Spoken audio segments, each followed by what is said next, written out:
നിങ്ങൾ ചെയ്ത ഈ സഹായത്തിന് ഞങ്ങൾ തിരിച്ച് എന്തെങ്കിലും ഉപകാരം ചെയ്യണം. അയ്യോ, അതിന്റെ ഒന്നും ആവശ്യമില്ല. നിങ്ങളെ ആക്സിഡന്റിൽ നിന്ന് രക്ഷിച്ചില്ലേ എന്തെങ്കിലും സഹായം ചെയ്ത് പറഞ്ഞയക്കായിരുന്നില്ലേ? എന്തിനാ ഇവനെയൊക്കെ വീട്ടിലേക്ക് കൂട്ടിക്കൊണ്ടുവരുന്നത്? ഇതേപോലത്തെ ദരിദ്രവാസി കോലമുള്ളവനൊക്കെ എന്തിനാ ഡാഡി വിളിച്ച് വീട്ടിൽ കയറ്റുന്നത്? I can trust this kind of people. ഈ പിച്ചക്കാരനെ ആരെവിടെ കൊണ്ട് കഴിക്കാനിരുത്തിയത്? അതും ആദ്യ പന്തിയില്. ഇവനൊക്കെ കഴിച്ചില്ലെന്ന് വെച്ച ആർക്കാ ഇവിടെ ഇത്ര സങ്കടം? ആരാണിവൻ? അതൊന്നും പറയണ്ട സാർ. അവളുടെ അനിയത്തി പല്ലവിയുടെ ഭർത്താവാ. എന്തോന്ന്? ഒരു 500 കോടി സ്വത്തെങ്കിലും ആ പെങ്കൊച്ചിന്റെ പേരിൽ കാണില്ലേ? അങ്ങനെയുള്ള ആ കുട്ടിയെ ഈ പിച്ചക്കാരൻ തിണ്ടയ്ക്ക് എങ്ങനെ കെട്ടിച്ചു കൊടുക്കാൻ മനസ്സ് വന്നു? അതൊന്നും പറയാതിരിക്കുന്നത് നല്ലത്. അപ്പോഴേക്കും അങ്ങോട്ടേക്ക് സൈറൺ മുഴക്കി മിനിസ്റ്ററുടെ കാർ വന്നു നിന്നു. അതിൽ നിന്നും തന്റെ ബ്ലാക്ക് കാറ്റ്സ് അകമ്പടിയോടെ മിനിസ്റ്റർ ഇറങ്ങി. ഗീതയും ഭർത്താവും ചേർന്ന് അദ്ദേഹത്തെ അങ്ങോട്ടേക്ക് സ്വീകരിച്ചു. അവരോട് സംസാരിച്ചു നിൽക്കുന്നതിനിടയ്ക്ക് അദ്ദേഹത്തിന്റെ ശ്രദ്ധ പെട്ടെന്ന് എന്തോ കണ്ട ഒരിടത്തേക്കായി. എന്താണ്? മിനിസ്റ്റർ കൂടുതൽ അടുത്തേക്ക് ചെന്നതും ആരുടെയും കാഴ്ചയിൽ പെടാതെ അഭിമന്യു അവിടുന്ന് മാറുന്നതാണ് കണ്ടത്. അദ്ദേഹം അബിയുടെ കയ്യിൽ കയറി പിടിച്ചു. സർ, നിങ്ങളെന്താ ഇവിടെ? അതും ഈ കോലത്തിൽ? ഞാൻ എത്ര കാലമായി നിങ്ങളുടെ ഒരു അപ്പോയിന്റ്മെന്റിനായി നടക്കുന്നു. എനിക്കിത് വിശ്വസിക്കാനാവുന്നില്ല. ഒരു സർ, നമുക്ക് ഇരുന്ന് സംസാരിക്കാം. 3 വർഷങ്ങൾക്ക് മുന്നേ ഊട്ടി. ഒരു ദിവസം എവിടെ നിന്നോ അങ്ങോട്ടേക്ക് വന്നിറങ്ങിയ അബിയുടെ കയ്യിൽ ആകെ ഉണ്ടായിരുന്നത് ഒരു 200 രൂപ മാത്രമാണ്. ഒപ്പം മുഖത്ത് ഒരുപാട് ദുഃഖവും. റോഡ് സൈഡിലെ ഒരു ചെറിയ കടയിൽ അവൻ ഭക്ഷണം കഴിക്കാനായി പോയി. അവന്റെ കയ്യിലെ പൈസ വെച്ച് അവൻ അത് മാത്രമേ അഫോർഡ് ചെയ്യാൻ കഴിയുമായിരുന്നുള്ളൂ. പെട്ടെന്ന് അവന് അവന്റെ അമ്മയുടെ ഓർമ്മകൾ കടന്നു വന്നു. അവന്റെ കണ്ണുകൾ നിറഞ്ഞു. അവന്റെ അമ്മ മരിച്ചിട്ട് 2 ആഴ്ചയേ ആയിട്ടുണ്ടായിരുന്നുള്ളൂ. അവനെല്ലാം അവന്റെ അമ്മയായിരുന്നു. കുറെ കാലമായി അവന്റെ അമ്മ വയ്യാതെ കിടപ്പായിരുന്നു. ചികിത്സയ്ക്കായി ഒരുപാട് പണം ആവശ്യമായി വന്നു. അവൻ പിടിക്കാത്ത കാലുകളില്ല. ആരും സഹായിച്ചില്ല. ചികിത്സ വേണ്ട സമയത്ത് കിട്ടാതെ അവന്റെ അമ്മ മരിച്ചു. അവൻ ഒറ്റയ്ക്കായി. അവന് ജീവിതത്തോടും വേണ്ടപ്പെട്ടവരോടുമുള്ള എല്ലാ പ്രതീക്ഷകളും പോയി. അമ്മയുടെ മരണം അവനെ റോഡിലേക്ക് എത്തിച്ചു. ഇന്നിതാ കഴിക്കാനെടുത്ത ഭക്ഷണം പോലും ഇറങ്ങാതെ ആ റോഡ് സൈഡിലെ കടയിൽ കണ്ണുകൾ നിറഞ്ഞ ഒറ്റയ്ക്കാണ് അബി. നിനക്കറിയോ അവനെ? കടമുതലാളി ജോലിക്കാരൻ പയ്യനോട് ചോദിച്ചപ്പോൾ ഇല്ല എന്നുള്ള മറുപടി കേട്ട് അയാൾ അബിയുടെ അടുത്തേക്ക് ചെന്നു. അനിയ, വേറെന്തെങ്കിലും കഴിക്കാൻ വേണോ? കടടയ്ക്കാൻ സമയമായി. പെട്ടെന്നാണ് അബി അമ്മയുടെ ഓർമ്മകളിൽ നിന്നും പുറത്തു വന്നത്. സോറി അണ്ണ. ഇത്രയും പറഞ്ഞ അബി അവിടുന്ന് എഴുന്നേറ്റ് കൈ കഴുകി. അവന്റെ വിഷമം നിറഞ്ഞ മുഖവും മുഷിഞ്ഞ വേഷവും കണ്ടപ്പോൾ അയാൾക്ക് തന്നെ കഷ്ടം തോന്നി. അനിയ, നിനക്ക് ഊട്ടിയിൽ എവിടെ പോകേണ്ടത്? ഇവിടെ ബന്ധുക്കളോ അറിയാവുന്നവരോ കൂട്ടുകാരോ ആരെങ്കിലും ഉണ്ടോ? ഇല്ലണ്ണ. പിന്നെന്ത് ഇങ്ങോട്ട് വരാൻ കാരണം? അറിഞ്ഞൂടണ്ണ.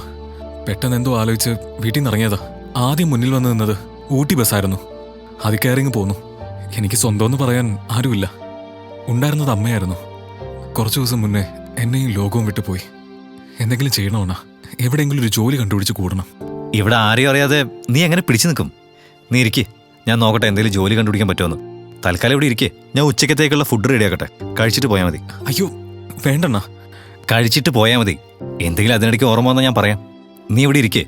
എന്നാ എന്നെ കൊണ്ട് കഴിയുന്ന പോലെ ഞാനും സഹായിക്കാം. പറഞ്ഞാൽ കേൾക്കില്ലെങ്കിൽ ഞാൻ എന്ത് ചെയ്യാനാ? ഇങ്ങനെ പറഞ്ഞ അബി അവിടെ ചെറിയ ജോലിയൊക്കെ ചെയ്തു നിന്ന സമയത്താണ് റോഡിന്റെ അപ്പുറത്തെ സൈഡിൽ ഒരു BMW കാർ ബ്രേക്ക് ഡൗൺ ആയി കിടക്കുന്നത് അവൻ ശ്രദ്ധിച്ചത്. ഇത് നേരെ അവൻ എത്ര നേരം എടുക്കും? ഒരു 10 മിനിറ്റ്. My foot. നീ വേറെ കാർ വിളിച്ചു വരുത്ത്. എന്നിട്ടാവാ ഇതിന്റെ റിപ്പയർ ഒക്കെ. മാരണം. രവിചന്ദ്രൻ ഇത്രയും പറഞ്ഞ് ചൂടായിക്കൊണ്ട് തന്റെ ഫോണും എടുത്ത് റോഡ് ക്രോസ് ചെയ്യാനായി നടന്നു. എന്നാൽ ഫോൺ നോക്കി ദേഷ്യത്തിൽ നടന്ന രവിചന്ദ്രൻ റോഡ് ശ്രദ്ധിച്ചില്ല. അപ്പുറത്തെ സൈഡിൽ കൂടി ഒരു വണ്ടി അതിവേഗം വരുന്നുണ്ടായിരുന്നു. അത് ഹോൺ അടിച്ചതൊന്നും അയാൾ കേട്ടില്ല. പക്ഷേ ഇത് ശ്രദ്ധിച്ച അബി വേഗം തന്നെ അവിടുന്ന് ഓടിവന്ന് രവിചന്ദ്രനെ രക്ഷിച്ചു. നൂലിഴ വ്യത്യാസത്തിൽ അയാൾ വലിയൊരു അപകടത്തിൽ നിന്നും രക്ഷപ്പെട്ടു. വണ്ടി എന്നിട്ടും നിർത്താത്ത സ്പീഡിൽ പോയി. എല്ലാവരും തന്നെ പ്രശംസിക്കുന്നതൊന്നും ഒട്ടും മൈൻഡ് ചെയ്യാതെ ദേഷ്യത്തോടെ തന്നെ അബി പോയി ആ കടയിലിരുന്നു. ചെറിയൊരു ഉപകാരം ചെയ്താൽ പോലും വലിയ പ്രതിഫലം പ്രതീക്ഷിക്കുന്ന ആൾക്കാരുള്ള സ്ഥലത്ത് അബി അയാൾക്ക് ഒരു അത്ഭുതമായി തോന്നി. രവിചന്ദ്രൻ അബിയുടെ അടുത്ത് പോയിരുന്നു. എന്റെ ജീവൻ രക്ഷിച്ചതിന് നന്ദി. അയ്യോ സർ, നന്ദിയുടെ ആവശ്യമൊന്നുമില്ല. ഉണ്ട്. നിനക്കും വേണമെങ്കിൽ ഇവിടെ ഉണ്ടായിരുന്ന ബാക്കി ആൾക്കാരെ പോലെ കണ്ടു നിൽക്കായിരുന്നു. ആ വണ്ടി എന്റെ ജീവനും കൊണ്ട് പോയേനെ. പക്ഷെ നീ റിസ്ക് എടുത്ത് ഓടി വന്ന് എന്നെ രക്ഷിച്ചു. നീ ആരാണ്? ഇവിടെ ഊട്ടിയിൽ എവിടെയാ? സാർ, പയ്യൻ ആരുമില്ലാത്തവനെ ജീവിക്കാൻ വഴി തേടി ഇവിടെ വന്നു പെട്ടതാ. എന്തെങ്കിലും ജോലി കിട്ടുമെന്ന് നോക്കാമെന്ന് ഞാനും കരുതി. രാവിലെ തൊട്ട് ഇവിടെ കടയിലുണ്ട്. എന്തെങ്കിലും കഴിച്ചിട്ട് പോയാൽ മതി എന്ന് ഞാനാ പറഞ്ഞത്. സാറ് വന്നത് നന്നായി. അനിയ, എന്നെ രക്ഷിച്ചതുകൊണ്ട് പറയുന്നൊന്നും കരുതണ്ട. നീ എന്റെ കൂടെ വാ. നിനക്ക് നല്ലൊരു ജോലി ഞാൻ ശരിയാക്കി തരാം. വേണ്ട സർ. നിന്നെ ഞാൻ എന്നാണ് ആദ്യം കാണുന്നത്. പക്ഷെ എന്തോ ഒരു ബന്ധം ഞാനും നീയുമായി ഉണ്ടെന്ന് എന്റെ മനസ്സ് പറയുന്നു. നീ എന്റെ ജീവൻ രക്ഷിച്ചുകൊണ്ട് പറയുന്നതല്ല, എനിക്കെന്തോ അങ്ങനെ തോന്നുന്നു. സർ, ഞാൻ ആരാണെന്ന് നിങ്ങൾക്കോ നിങ്ങൾ ആരാണെന്ന് എനിക്കും അറിയില്ല. നിങ്ങളെ രക്ഷിച്ചുകൊണ്ടാവും ഇങ്ങനെയൊക്കെ പറയുന്നത്. സാറി പറയുന്നതൊന്നും എനിക്ക് മനസ്സിലാവുന്നില്ല. അല്ലെങ്കിൽ എനിക്ക് ഒരുപാട് പ്രശ്നങ്ങളുണ്ട്. എന്നെ വിട്ടേര് സാറേ. അനിയ, ഇദ്ദേഹം നാട്ടിലെ തന്നെ ഏറ്റവും പണക്കാരനായ വ്യക്തിയാ. അദ്ദേഹം വെറുമാക്ക് പറയില്ല. എല്ലാത്തിനും ഒരു കാരണം ഉണ്ടടാ. അല്ലെങ്കിൽ നീ എന്തിനാ ഊട്ടിയിലേക്ക് ബസ് കയറിയത്? ഇവിടെ ഇത്രയും കടയുണ്ടായിട്ടും എന്റെ കടയിൽ തന്നെ വന്നത്? എന്തൊക്കെ ആലോചിച്ച് ഇവിടെ ഇരുന്നത് എന്തിനാ? ഇദ്ദേഹത്തെ രക്ഷിക്കാൻ ദൈവം പറഞ്ഞയച്ചതാ നിന്നെ. നീ അതുകൊണ്ട് കൂടുതലൊന്നും ആലോചിക്കാതെ ഇദ്ദേഹത്തിന്റെ കൂടെ ചെല്ല്. താൻ അയാളുടെ കൂടെ പോകുന്നതാണ് ശരിയെന്ന് അബിക്കും തോന്നി. രവിചന്ദ്രൻ അവനെ അയാളുടെ ബംഗ്ലാവിലേക്ക് കൊണ്ടുപോയി. പോകുന്ന വഴി അബിയുമായുള്ള സംസാരത്തിൽ നിന്നും രവിക്ക് അവനൊരു MBA കാരനാണെന്ന് മനസ്സിലായി. പെട്ടെന്നാണ് അയാൾ അവന്റെ കയ്യിൽ ഒരു കറുത്ത മറുക് ശ്രദ്ധിച്ചത്. അത് അയാൾ മുൻപ് എവിടോ കണ്ടിട്ടുള്ളതുപോലെ തോന്നി. പക്ഷേ രവിക്ക് പെട്ടെന്ന് അത് ഓർത്തെടുക്കാൻ കഴിയുന്നില്ലായിരുന്നു. രവിയും അഭിമന്യുവും വീട്ടിലേക്കെത്തി. ഇവന്റെ പേര് അഭിമന്യു. അന്യനാട്ടിൽ നിന്നും വന്നതാണ്. കുറച്ചു മുന്നേ ബസ് സ്റ്റാൻഡിന്റെ അവിടെ ഒരു ആക്സിഡന്റ്. എന്റെ ജീവൻ തന്നെ പോകാനുള്ളതായിരുന്നു. ഇയാളാണ് എന്നെ രക്ഷിച്ചത്. അച്ഛാ, അച്ഛനൊന്നും പറ്റിയില്ലല്ലോ അല്ലേ? ഏയ് ഇല്ല മോളെ, എനിക്കൊന്നുമില്ല. അഭിമന്യു ആണ് എന്നെ രക്ഷിച്ചത്. രവികുമാർ ഇത് പറയുമ്പോൾ ഭാര്യയുടെയും രണ്ടാമത്തെ മകളുടെയും മുഖം ദേഷ്യം കൊണ്ട് ചുവന്ന് തുടുക്കുന്നുണ്ടായിരുന്നു. അവരുകൂടി അറിഞ്ഞാണോ ആ ആക്സിഡന്റ് പ്ലാൻ ചെയ്തത്? നന്ദിയുണ്ട്. എനിക്ക് എന്റെ അച്ഛനായെല്ലാം. നിങ്ങൾ ചെയ്ത ഈ സഹായത്തിന് ഞങ്ങൾ തിരിച്ച് എന്തെങ്കിലും ഉപകാരം ചെയ്യണം. അയ്യോ, അതിന്റെ ഒന്നും ആവശ്യമില്ല. നിങ്ങളെ ആക്സിഡന്റിൽ നിന്ന് രക്ഷിച്ചെങ്കിൽ എന്തെങ്കിലും സഹായം ചെയ്ത് പറഞ്ഞയക്കായിരുന്നില്ലേ? എന്തിനാ ഇവനെയൊക്കെ വീട്ടിലേക്ക് കൂട്ടിക്കൊണ്ടുവരുന്നത്? ഇതേപോലത്തെ ദരിദ്രവാസി കോലമുള്ളവനൊക്കെ എന്തിനാ ഡാഡി വിളിച്ച് വീട്ടിൽ കയറ്റുന്നത്?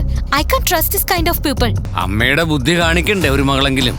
നിന്റെ അമ്മയെപ്പോലെ ഒരു പിശാചിന്റെ കൂടെ ഇത്രയും കാലം കുടുംബം നടത്തി എനിക്ക് ഇതൊന്നും കിട്ടിയാൽ പോരാ. എന്നോട് നിനക്ക് എന്തെങ്കിലും പ്രശ്നം ഉണ്ടെങ്കിൽ ആ കണക്ക് നമുക്ക് പിന്നെ തീർക്കാം. പക്ഷെ ഇവനെ ആരെങ്കിലും എന്തെങ്കിലും പറയാമെന്ന് വെച്ചാൽ പല്ല് ഞാൻ അടിച്ച് താഴെയിടും. സാർ, വേണ്ട സാർ.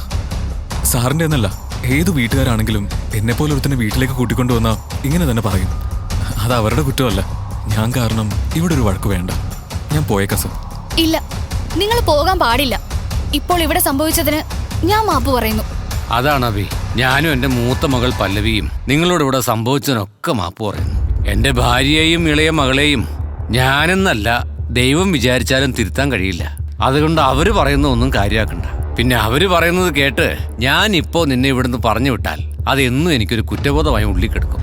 രവിയും പല്ലവിയും നിർബന്ധിച്ചത് കാരണം അബിയും അതിനൊന്നും തിരിച്ചു പറഞ്ഞില്ല. അബി, നീയാണ് ഇന്നു മുതൽ എന്റെ പേഴ്സണൽ സെക്രട്ടറി. സാർ, അതൊക്കെ വേണോ? അതിൽ ഇനി വേറെ ഒരു സംസാരവും ഇല്ല. സമയം കടന്നുപോയി. അബി രവിചന്ദ്രന്റെ വിശ്വസ്തനായി വളർന്നു. അവൻ ഒരിക്കലും ആ വിശ്വാസം തെറ്റിച്ചില്ല. അബിയുടെ പല തീരുമാനങ്ങളും രവിചന്ദ്രന്റെ ബിസിനസ്സിൽ മുന്നേറ്റം നൽകി. എന്നാൽ ഒരു കാര്യം, അബിയുടെ കയ്യിലെ ആ വലിയ കറുത്ത മറുക് അത് എത്ര ആലോചിച്ചിട്ടും എവിടെയാണ് കണ്ടതെന്ന് ഓർത്തെടുക്കാൻ രവിക്കായില്ല. അത് പലപ്പോഴും അയാളെ അസ്വസ്ഥനാക്കി. ഈ സമയം തന്നെ രവിചന്ദ്രൻ മകൾ പല്ലവിക്ക് കല്യാണം നോക്കുന്നുണ്ടായിരുന്നു. പക്ഷേ അയാൾക്ക് നല്ലൊരു വരനെ കണ്ടെത്താൻ കഴിഞ്ഞില്ല. അബിയുടെ ബിസിനസ്സിലെ പാഠവും രവിചന്ദ്രനെ ഇംപ്രസ് ചെയ്യിച്ചു. ഒപ്പം അയാളെ അത് ഒരുപാട് ചിന്തിപ്പിച്ചു. അയാളുടെ ഉറക്കം വരെ അത് കെടുത്തി. ഒരു ദിവസം അയാളുടെ സ്വപ്നത്തിൽ പല്ലവിയുടെയും അബിയുടെയും മുഖങ്ങൾ മാറി മാറി തെളിഞ്ഞു വന്നു. ഒപ്പം അബിയുടെ കയ്യിലെ ആ കറുത്ത മറുകും. അത് പെട്ടെന്ന് അയാൾക്ക് പഴയ എന്തോ കാര്യം ഓർമ്മപ്പെടുത്തി. രവിചന്ദ്രൻ പെട്ടെന്ന് ഉറക്കത്തിൽ നിന്നും ഞെട്ടി എഴുന്നേറ്റു. എന്തായിരിക്കും അത്? ആ ഓർമ്മപ്പെടുത്തൽ രവിചന്ദ്രനെ അസ്വസ്ഥനാക്കി. അയ്യോ, ഇങ്ങനൊരു കാര്യം ഞാൻ എങ്ങനെ മറന്നു?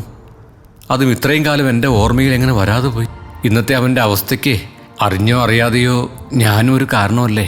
ഇത്രയും കാലം ഞാൻ അബിയെ ഒരു സാധാരണക്കാരനെ പോലെ കണ്ടു. എന്നാൽ എന്നെപ്പോലെ ഒരു 100 കോടീശ്വരന്മാർ ചേർന്ന് നിന്നാൽ അവന് തുല്യമാകില്ല. പക്ഷേ അതെല്ലാം വേണ്ടെന്ന് വെച്ച് ഈ ഊട്ടിയിൽ വന്നൊരു സാധാരണക്കാരനെ പോലെ അവൻ കഴിയണമെങ്കിൽ അവൻ വിചാരിച്ചാൽ നടക്കാത്തതൊന്നുമില്ല. പക്ഷേ ഞാൻ അവൻ എന്തെങ്കിലും ചെയ്തേ മതിയാവും. പിറ്റേന്ന് രാവിലെ രവിചന്ദ്രൻ പല്ലവിയെയും അബിയെയും തന്റെ വീട്ടിലെ ടെറസിലേക്ക് വിളിച്ചു വരുത്തി. നിങ്ങൾ രണ്ടുപേരെയും വളരെ സീരിയസ് ആയ ഒരു കാര്യം പറയാനാണ് ഞാൻ വിളിച്ചു വരുത്തിയത്. എൻ്റെ മനസ്സിൽ കുറേ നാളായി ഒരു കാര്യം ഇങ്ങനെ ഓടിക്കളിക്കുന്നുണ്ട്. പക്ഷെ അതിൻ്റെ ഫൈനൽ ഡിസിഷൻ എടുക്കേണ്ടത് നിങ്ങളാണ്. നിങ്ങൾ രണ്ടുപേരും അത് തെറ്റായി എടുക്കില്ല എങ്കിൽ ഞാനത് പറയാം. അയ്യോ സാർ, എന്താ അങ്ങനെ പറയുന്നേ? സാർ എന്ത് പറഞ്ഞാലും ഞാൻ ചെയ്യില്ലേ. അച്ഛാ, എന്താണെങ്കിലും പറയേ. രവിചന്ദ്രൻ ഒന്ന് മുന്നോട്ട് പോയി ഒരു ഗ്ലാസ് ചായ എടുത്തു. നിങ്ങൾ രണ്ടുപേരും കല്യാണം കഴിച്ചാൽ നന്നായിരിക്കുമെന്ന് എനിക്ക് തോന്നുന്നു. ഇയാൾ ഇതെന്താ പെട്ടെന്ന് ഇങ്ങനെയൊക്കെ പറയുന്നതെന്ന് ചിന്തിക്കണ്ട. ഇത് കുറച്ച് നാളായി എൻ്റെ മനസ്സിലുണ്ട്. എൻ്റെ മോൾക്ക് എവിടെ നിന്ന് വേണോ പയ്യനെ നോക്കാൻ എനിക്കാവും. പക്ഷേ അബിയെപ്പോലെ ഒരാളെ കണ്ടുപിടിക്കാൻ എനിക്കാവില്ല. കാരണം എനിക്കിവന് വിശ്വാസമാണ്. ഇവൻ്റെ കഴിവിലും.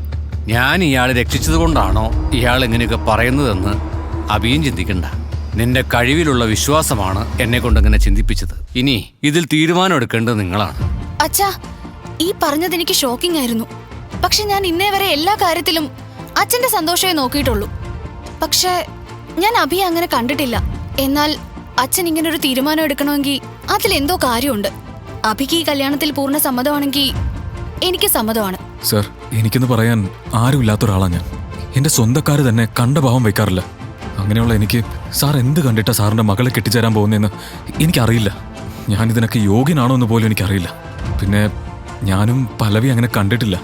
എന്നാലും സാർ എനിക്ക് തരുന്ന ഈ ജീവിതം നല്ല രീതിക്ക് മുന്നോട്ട് കൊണ്ടുപോകാൻ കഴിയുമെന്നുള്ളതുകൊണ്ട് എനിക്കിതിൽ സമ്മതമാണ് സർ. ഇവന് ജോലി കൊടുത്തതേ ആർക്കും പിടിച്ചിട്ടില്ല. നിങ്ങളുടെ ജീവൻ രക്ഷിച്ചു എന്നുള്ളത് കൊണ്ട് ക്ഷമിക്കാം. അത് ഇപ്പൊ അവന് നമ്മുടെ മോളെയും കൂടി കെട്ടിച്ചു കൊടുക്കാൻ പോകുന്നെന്നോ? നിങ്ങളുടെ തലയ്ക്ക് വല്ല കുഴപ്പമുണ്ടോ? അച്ഛാ, ഇവന്റെ കയ്യിൽ എന്തുണ്ട്? നമ്മുടെ കയ്യിൽ നിന്ന് ശമ്പളം വാങ്ങുന്ന ഒരുത്തൻ അവന് പല്ലവി കെട്ടിച്ചു കൊടുക്കാൻ പോകുന്നെന്നോ? I am very much disappointed with you. നാട്ടിൽ നമുക്കൊരു അന്തസ്സുണ്ട്. ഒറ്റ ദിവസം കൊണ്ട് അത് ഇല്ലാതാക്കരുത്. മതിയാക്കിക്കോ. എപ്പോ നോക്കിയാലും പണം പണം. 1000 കോടി കൊടുത്താലും അഭിയെ പോലൊരു പയ്യനെ നമ്മുടെ പല്ലവിക്ക് കിട്ടില്ല. അതുകൊണ്ട് ഞാനൊരു കാര്യം ഉറപ്പിച്ചു കഴിഞ്ഞു. ഈ വീട്ടിലെ മരുമകൻ അഭിയാണ്, ഒപ്പം എന്റെ അടുത്ത അനന്തരാവകാശിയും. അതുകൊണ്ട് ആരെങ്കിലും ഇനി അഭിയെ പറ്റി മോശമായി സംസാരിച്ചാൽ ഈ വീടിന് പുറത്തായിരിക്കും സ്ഥാനം. ഇത്രയും പറഞ്ഞ ദേഷ്യത്തിൽ രവിചന്ദ്രൻ അവിടുന്ന് പോയി. അടുത്ത 6 മാസത്തിനുള്ളിൽ അവരുടെ കല്യാണം കഴിഞ്ഞു. തന്റെ മനസ്സിലുള്ള ആ കാരണം കൊണ്ട് അഭി പല്ലവിയിൽ നിന്നും അകന്നു നിന്നു. പല്ലവിയും അവന്റെ അവസ്ഥ മനസ്സിലാക്കിയെന്നോണം അവനെ ഒന്നും ചോദിച്ച് ശല്യം ചെയ്യാൻ പോയില്ല. ഈ കാലയളവിൽ പല്ലവിയുടെ സഹോദരിയുടെ കല്യാണം വലിയൊരു കോടീശ്വരനുമായി നടന്നു. അപ്പോഴും അവൾക്കും മാലിനിക്കും അഭിയോടും പല്ലവിയോടുമുള്ള ദേഷ്യത്തിനും പുച്ഛത്തിനും ഒരു കുറവുമില്ലായിരുന്നു. അഭിക്ക് പല രീതിക്കും പല്ലവിയുടെ സഹോദരിയിൽ നിന്നും അപമാനം നേരിട്ടു. എന്നാൽ അവൻ അതെല്ലാം പല്ലവിക്കും രവിചന്ദ്രനും വേണ്ടി വീണ്ടും ക്ഷമിച്ചു. അങ്ങനെ ഒരു സന്ദർഭമാണ് ഇന്നും ഉണ്ടായത്. എന്നാൽ അന്ന് അങ്ങോട്ടേക്ക് എത്തിയ മന്ത്രി അഭിമന്യുവിനെ കണ്ട് അവനോട് വളരെ ഭവ്യതയിൽ സംസാരിച്ചു. അത് കണ്ട പല്ലവിയുടെ സഹോദരി ഒന്ന് ഞെട്ടി. അവൾ മുന്നോട്ട് വന്ന് മന്ത്രിയോട് ചോദിച്ചു, സർ, നിങ്ങളാ ഇന്നത്തെ ഇവിടുത്തെ ചീഫ് ഗസ്റ്റ്. നിങ്ങൾ ഈ പിച്ചക്കാരനോട് ഇത്ര ഭവ്യതയിൽ സംസാരിക്കുന്നോ? ഒരക്ഷരം നിങ്ങളാരും അഭിമന്യു സാറിനെ കുറിച്ച് മിണ്ടരുത്. ഇന്ന് ഞാൻ ഈ നിലയിൽ എത്താൻ കാരണം സാറാണ്. നിങ്ങളെല്ലാം എന്നോട് എന്ത് ബഹുമാനം കാണിക്കുന്നു, അതിന്റെ 100 ഇരട്ടി ബഹുമാനം അഭിമന്യു സാറിനോട് കാണിക്കണം. എന്നെ പോലെ എത്ര രാഷ്ട്രീയക്കാരെയും ബിസിനസ്മാൻമാരെയും വളരാൻ സഹായിച്ച ആളാണ് ഇദ്ദേഹം എന്ന് അറിയാവോ? അഭിമന്യു സാർ ഇന്നിങ്ങനെ ജീവിക്കുന്നുണ്ടെങ്കിൽ അതിന് പിന്നിൽ എന്തോ കാരണമുണ്ട്. എന്താണോ ഇവിടെ നടക്കുന്നത്? അതാണ് സാർ എനിക്കൊന്നും മനസ്സിലാവാത്തത്. വാ അഭിമന്യു സാർ, നമുക്ക് എന്റെ വീട്ടിലേക്ക് പോവാം. വന്നാലും സാർ. ഇത്രയും പറഞ്ഞ് മന്ത്രി അഭിമന്യുവിന്റെ കൈയും പിടിച്ച് മുന്നോട്ട് നടന്നു. അതേസമയം അഭിയുടെ കണ്ണിൽ അതിരൂക്ഷമായി എന്തോ കത്തുന്നുണ്ടായിരുന്നു. ഒപ്പം അവൻ മനസ്സിൽ എന്തൊക്കെയോ ഉറപ്പിച്ച പോലെയായിരുന്നു. അവിടെ കൂടി നിന്നവരൊക്കെ പരസ്പരം അങ്ങോട്ടും ഇങ്ങോട്ടും നോക്കിയതല്ലാതെ ആർക്കും ഒന്നും മനസ്സിലായില്ല. തന്റെ അമ്മയുടെ ചികിത്സയ്ക്ക് കാശില്ലാത്തതിന്റെ മുന്നിൽ ഒരു മന്ത്രി എന്തിനാണ് കൈകൂപ്പി നിന്നത്? അഭിമന്യുവിന്റെ വലത് കൈയിലെ ആ മറുകിന്റെ പുറകിലെ രഹസ്യം എന്തായിരിക്കും? രവിചന്ദ്രൻ എന്തിനായിരിക്കും പല്ലവിയുടെ കല്യാണം അഭിയുമായി നടത്തിയത്? അഭി എന്തുകൊണ്ടായിരിക്കും പല്ലവിയെ കല്യാണം കഴിച്ചത്? ഇത്രയും അപമാനങ്ങൾ നേരിട്ടിട്ടും അഭി എന്തുകൊണ്ടായിരിക്കും താൻ ആരാണെന്ന് വെളിപ്പെടുത്താത്തത്? ഈ ചോദ്യങ്ങൾക്കെല്ലാം ഉത്തരം വേണ്ടേ? വേഗം തന്നെ പോക്കറ്റ് FM ആപ്പിൽ കേൾക്കൂ ഏറ്റവും പുതിയ സീരീസ് ബോസ്. ഒപ്പം ഇതുപോലെ ആവേശകരമായ കഥകൾ കേൾക്കാനും ഡൗൺലോഡ് ചെയ്യൂ pocket FM app. Download the app now.